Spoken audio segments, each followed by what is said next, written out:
الله من الشيطان الرجيم. بسم الله الرحمن الرحيم. فاستفتهم أهم أشد خلقا أم من خلقنا إنا خلقناهم من طين لازب. سورہ صافات کی آیت نمبر 10 ہے، آیت نمبر 11 ہے اور اس کے بعد کا مضمون ہے۔ اللہ رب العزت ارشاد فرما رہے ہیں فاستفتہم۔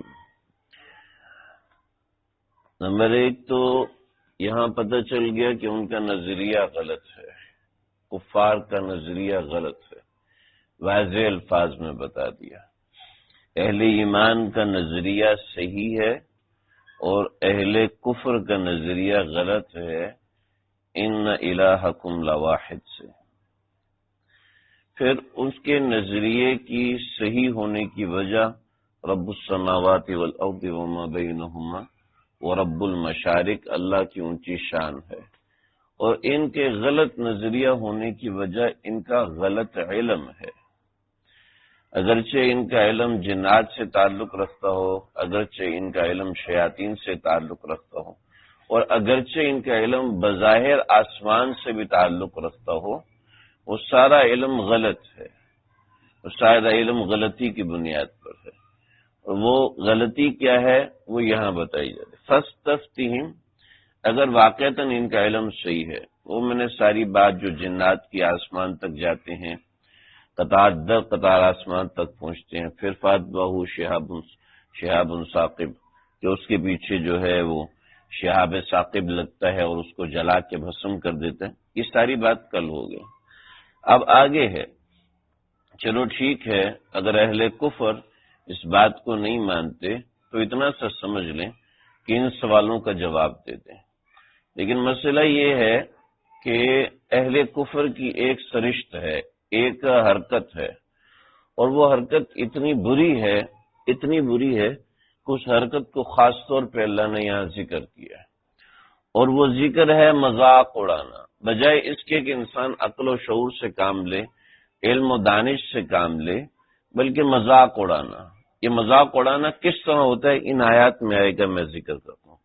فاستفتہم، اے پیغمبر آپ ان سے سوال کیجئے، اور پیغمبر کے نائبین جتنے بھی امت محمدیہ میں اور آپ ہیں، ہم سب کو حق حاصل ہے، جو اہل ایمان کے خلاف ہیں ان سے سوال کریں۔ اہم اشد خلقا ام من خلقنا، کیا پہلے انسان کو پیدا کرنا مشکل تھا یا پیدا ہونے کے بعد پیدا کرنا زیادہ مشکل ہے؟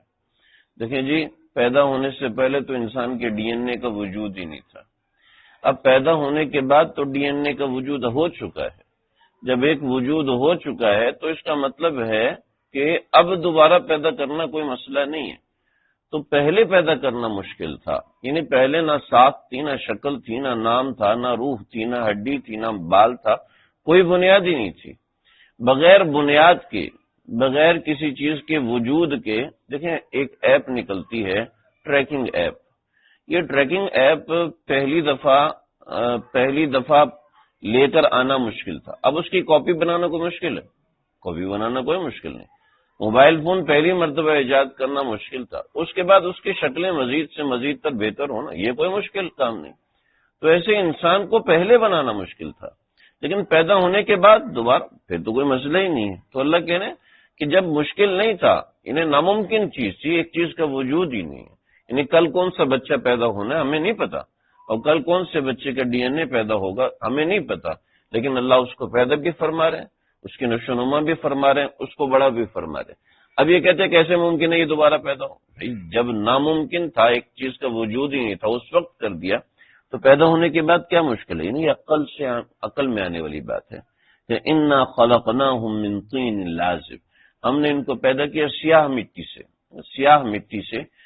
سیاہ طین لازب کا معنی یہ ہے کہ اللہ رب العزت نے انسان کی مٹی کو گوند کے رکھا، اور یہ گوند کے رکھا، اتنا عرصہ گوند کے رکھا کہ یہ مٹی سیاہ رنگ کی ہو گئی۔ اب دیکھیں کسی جگہ پانی کھڑا ہوتا ہے مٹی کے اوپر، تو پانی کھڑا ہوتا ہے تو وہ گدلا ہوتا ہے، لیکن ایک وقت کے بعد اس کے اوپر ایک پھپھوندی سی آ جاتی ہے، اور پھر کچھ وقت کے بعد وہ مٹی سیاہ ہو جاتی ہے، یعنی ہم اس کو کہتے ہیں اب یہ کیچڑ بن گیا، بدبو والا کیچڑ بن گیا.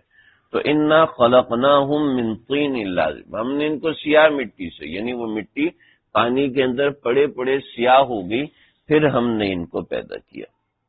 بل عجبتا، آپ انسان جو ماننے والے ان کو تو حیرت ہوتی ہے. وَيَسْخَرُونَ، لیکن یہ لوگ مذاق اڑاتے ہیں. یہاں سے اس بات کا ذکر کیا جا رہا ہے، دیکھیں ہم کسی کے بھی مخالف ہوں لیکن مذاق اڑانا یہ کسی صورت میں بھی جائز نہیں ہے، چاہے وہ کیسی ہی حرکت کر رہا ہو، چاہے وہ کیسا ہی معاملہ کر رہا ہو. اب سمجھ لیجیے یہ مذاق سے کیا مراد ہے. مذاق کیا ہوتا ہے؟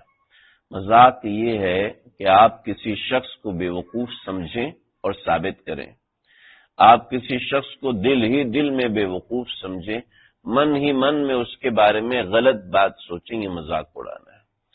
تو یہ مرض انسانوں میں اور خاص طور پہ وہ لوگ جو اہل علم ہوتے ہیں ان میں بہت زیادہ ہے. اہل علم کا مطلب یہ نہیں عالم مفتی، اہل علم کا مطلب یہ ہوتا ہے کہ پڑھ لیا پڑھ کے ڈاکٹر بن گیا، پڑھ لیا پڑھ کے انجینئر بن گیا، پڑھ لیا پڑھ کے مفتی بن گیا، پڑھ لیا پڑھ کے نیک آدمی بن گیا، دین میں لگ گیا، دین کے کاموں میں لگ گیا.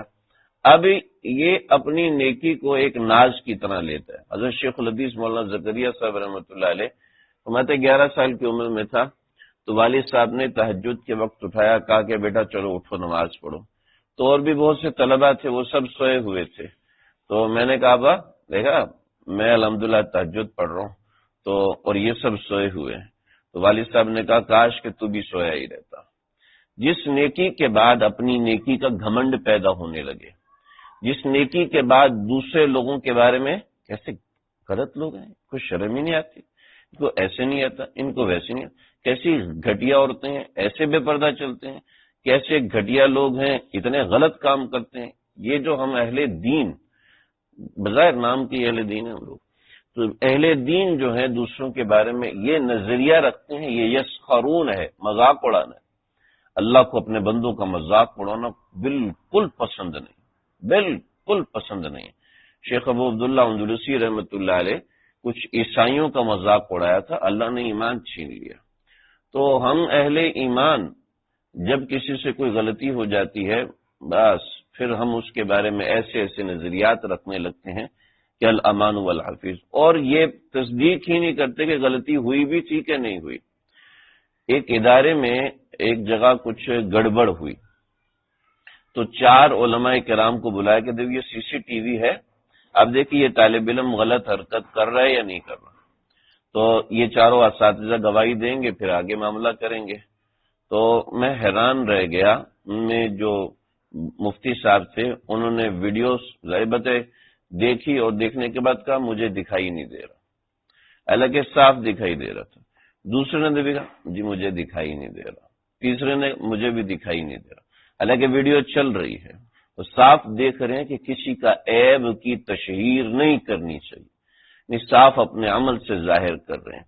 چہ جائے گے کہ ہم کبھی اس کو بتا رہے کبھی اس کو بتا. شیخ خالد عراقی، یہ عراق کا گورنر تھا عبد الملک بن مروان کے زمانے میں. تو خالد عراقی جو تھے، خالد بن عبداللہ، انہوں نے پیغام بھیجا عبد الملک بن مروان کو کہ آپ اس برس حج پہ نہ آئیں، آپ کے بارے میں سازش چل رہی ہے، مجھے ڈر ہے کہیں آپ کو قتل نہ کر دیا جائے. تو خالد بن عبداللہ کو عبد الملک بن مروان نے بلایا، کہا آپ آ جائیں. آئے اور کہا خالد بن عبداللہ سے بتاؤ کون لوگ ہیں.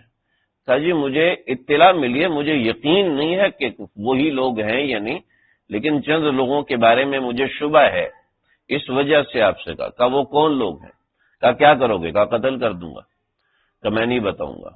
کہا بتانا پڑے گا، نہیں تو تمہیں قتل کر دوں گا. کہا مجھے قتل کر دو لیکن میں ایسے نہیں بتاؤں گا جب تک میرے پاس شرعی طور پر کوئی ثبوت نہ ہو. اس نے خالد بن عبداللہ 35 سال کا نوجوان، عراق کا گورنر، اس کو تختہ دار پہ کھڑا کر دیا. کہا بتاتے ہو یا نہیں بتاتے؟ کہا نہیں بتاؤں گا.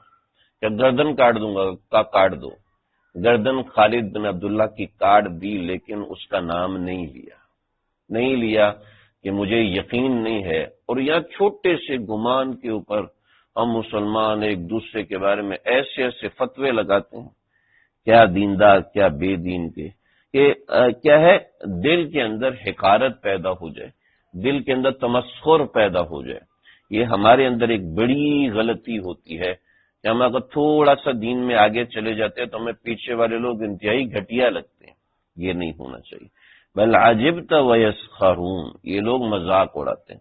وَإِذَا ذُكِّرُوا، جب ان کو نصیحت کی جائے، لا يذكرون، نصیحت نہیں لیتے، کہتے بھائی یہ گھٹیا، ان کے بارے میں کیا سوچوں۔ وَإِذَا رَأَوْا آیَةً، اور جب یہ کوئی نصیحت کی بات دیکھتے ہیں یا نصیحت کی نشانی سنتے ہیں، یستسخرون، تو یہ لوگ مذاق اڑاتے ہیں اور مذاق اڑانے لگتے ہیں۔ تو اللہ رب العزت کو کسی انسان کے بارے میں تحقیر آمیز رویے کی ایک شکل مذاق ہے، تحقیر آمیز رویے کی ایک شکل بے عزتی ہے، تحقیر آمیز رویے کی ایک شکل حقارت سے نصیحت کرنا ہے۔ تو یہ ساری وہ چیزیں ہیں جن کے بارے میں اللہ رب العزت نے یہاں ناراضگی کا اظہار کیا۔ پھر یہ اہل کفر کا تمسخر اور طریقے کا تھا، اس کا آگے انشاءاللہ بیان ہے، وہاں ذکر کروں گا۔ اللہ سمجھتے ہیں۔